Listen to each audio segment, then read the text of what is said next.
we head into the season with some cautious optimism. By this time next week, they will have played what? Three games. Three real games? Yeah. Let's I think it's Indiana on the 23rd, the Sixers on the 26th, and the Bucks on the 27th. Memory serves. I usually by this point in time put the schedule as the backdrop of my phone. I have not done that yet because I have a really cute picture of my wife and daughter on there that I want to change. Move over, Dolores. It's Knicks season time.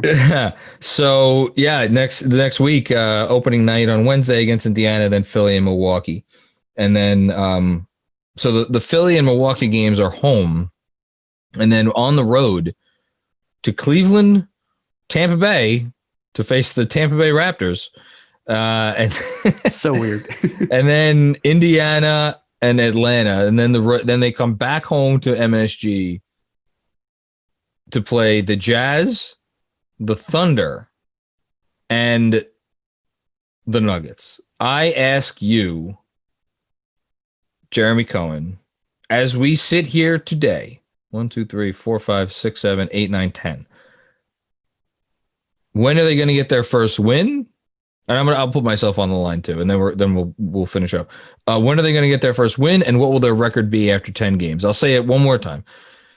At Indiana, home for Philly, home for the Bucks, at Cleveland, at Tampa Bay, at Indiana, at Atlanta, home for Utah, home for the Thunder, home for the Nuggets.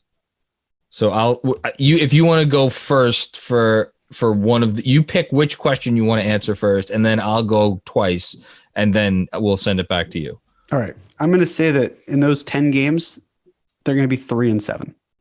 Okay. So you're going 3-7. I want to say 4-6, but I think that's a little too optimistic.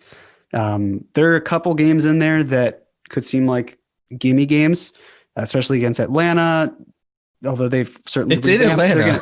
Right. Yeah. Well, last time Knicks were in Atlanta, it worked out. They have like a 36 over under in Vegas. I know. Well, they're just like an offense and defense team. It's not a lot of overlap in terms of two-way players. I think that the Cleveland game, obviously it's a very different team than the one the Knicks just played, but you sort of think, okay, well, we figured some things out against them, and Kevin Love and Andre Drummond can only play for so long in that game. I'm going to say, 3-7 with the wins coming against Cleveland. You're going over and above here. Oklahoma City, and then Atlanta. So you actually answered both questions. You said do you think they're going to get their first win at Cleveland on in that fourth game, and you think they're also going to win against who? Atlanta and Oklahoma City. And Atlanta. Although part of me is also thinking by using the old transitive property, the Knicks beat the Cavs in preseason. The Cavs beat the Pacers in preseason. So clearly the Knicks are going to beat the Pacers in the regular season. That's obviously what's going to happen. Okay. I can't just say 3-7 because that would be boring. So, God. Am I really going to predict that this team goes 4-6 and then I'm sitting here in 3 weeks when they're 0-10?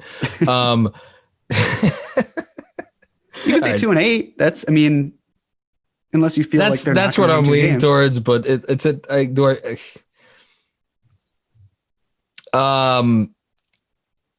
it. I'll say they go 4-6, and I think they win opening night. I think they go into Indiana and they win the game. Why not? That'd be great. Screw it.